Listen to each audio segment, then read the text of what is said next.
Hello students, let's share the question. So the question is match column 1 with column 2. Column 1 दिया, column 2 दिया है. Choose the correct option from the codes given below.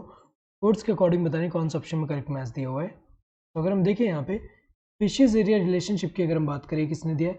Alexander von Humboldt. इन्होंने क्या बताया कि जैसे जैसे हम एरिया एक्सप्लोर करेंगे वैसे वैसे क्या होता है, नंबर ऑफ स्पीशीज क्या होगा, इंक्रीज होगा अप टू अ लिमिट तक. तो यहाँ पे अगर हम देखें, यहाँ पे ग्राफ अगर प्लॉट करें इसके अकॉर्डिंग ग्राफ कैसा होगा, यहाँ पे अगर हम देखें एस जो है ये क्या है, स्पीशीज रिचनेस वाई एक्सिस पे, और ए क्या है, एरिया जो कि क्या है यहाँ पे एक्स एक्सिस पे है. तो यहाँ पे अगर हम देखें यहाँ पे ग्राफ कैसा बनेगा, जैसे जैसे हम एरिया इंक्रीज करेंगे वैसे वैसे स्पीशीज जो है यहाँ पे नंबर ऑफ स्पीशीज इंक्रीज होगा but up to a limit तक. तो अगर हम देखें ये जो है ऐसे होगा रेक्टेंगुलर हाइपरबोला. तो अगर हम देखें यहाँ पे तो इसका इक्वेशन क्या होगा, S equals to C A raise to Z, जिसमें सी क्या है इंटरसेप्ट, जेड क्या है यहाँ पे रिग्रेशन कोएफिशिएंट, और यहीं पे अगर हम लॉग ले लें यहाँ पे तो एक तरह से जो लीनियर ग्राफ जो आएगा उसके हिसाब से अगर हम देखें तो क्या होगा, z को हम वहाँ पे स्लोप भी कहते हैं. तो अगर हम देखें रिग्रेशन कोएफिशिएंट भी कहते हैं, स्लोप भी कह सकते हैं.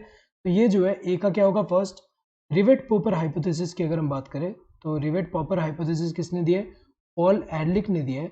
इन्होंने एयरप्लेन जो है उसको कंपेयर किया किसके साथ, इकोसिस्टम के साथ. तो जैसे कि यहाँ पे क्या है, एयरप्लेन है, ये क्या है, एयरप्लेन है. तो अगर हम देखें एयरप्लेन जो है इसमें जो है रिवेट का यूज़ करते हैं किसके लिए, फॉर जॉइनिंग डिफरेंट पार्ट जो है उसको ज्वाइन करने के लिए रिवेट यूज़ करते हैं. तो उन्होंने कंपेयर किया ये जो एयरप्लेन है इसको यहाँ पे कंपेयर किया किसके साथ, जो है इकोसिस्टम के साथ, कि एयरप्लेन जो है वो इकोसिस्टम की तरह है और यहाँ पे जो रिवेट्स हैं ये स्पीशीज़ की तरह है. तो अंदर अगर बैठे हुए पैसेंजर अगर धीरे धीरे रिवेट्स निकालना शुरू कर दे इससे क्या होगा, यहाँ पे इनिशियली तो इतना इफेक्ट नहीं होगा, बाद में जाके ये डेंजरस बन सकता है इस प्लेन के लिए. तो अगर हम देखें तो इसी हिसाब से बताया कि जो स्पीशीज़ है वो अगर एक्सटिंक्ट होना शुरू कर दे तो इनिशियली तो इतना इफेक्ट नहीं होता है, लेकिन बाद में क्या होगा, धीरे धीरे वो इकोसिस्टम के फंक्शनिंग को अफेक्ट करेगा एक तरह से. और वो भी अगर हम विंग वाला जो पार्ट है यहाँ से रिवेट्स रिमूव करेंगे तो वो तो इंपॉर्टेंट वाला है, तो वो ज़्यादा डेंजर कॉज करेगा यहाँ एयरप्लेन के लिए.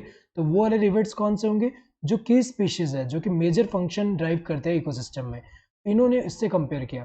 ठीक है, सेकंड है relationship between species diversity and productivity. ये किसने किया है, ये डेविड टिलमैन ने किया था. तो डेविड टिलमैन की अगर हम बात करें तो इन्होंने जो है ये लॉन्ग टर्म इकोसिस्टम एक्सपेरिमेंट किया आउटडोर प्लॉट में, जिन्होंने इन्होंने क्या बताया, ऑब्जर्व करके बताया कि ऐसा कम्युनिटी जहाँ पे मोर स्पीशीज होंगे, तो मोर स्पीशीज होगा तो वहाँ ईयर टू ईयर वेरिएशन जो टोटल बायोमास में कम देखने को मिलेगा.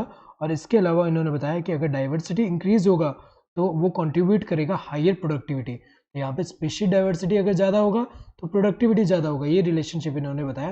तो बी का क्या होगा, थर्ड स्पीशीज डाइवर्सिटी अगर हम देखें तो रॉबर्ट मे ने एस्टिमेट किया कि जो स्पीशीज डाइवर्सिटी जो है वो कितना है, ग्लोबल स्पीशीज डाइवर्सिटी 7 मिलियन. तो अगर हम देखें डी का फोर्थ होगा. तो ए का क्या होना चाहिए, फर्स्ट. ए का फर्स्ट यहाँ पे दिया है, इसमें थर्ड है तो ये गलत होगा, इसमें सेकंड है ये गलत है, इसमें फर्स्ट है सही है, इसमें फोर्थ है तो ये गलत होगा, ये वाला सही होगा. बी का क्या होना चाहिए, थर्ड. बी का थर्ड सही है. सी का क्या होना चाहिए, सेकंड सही है. डी का क्या होना चाहिए, फोर्थ सही है.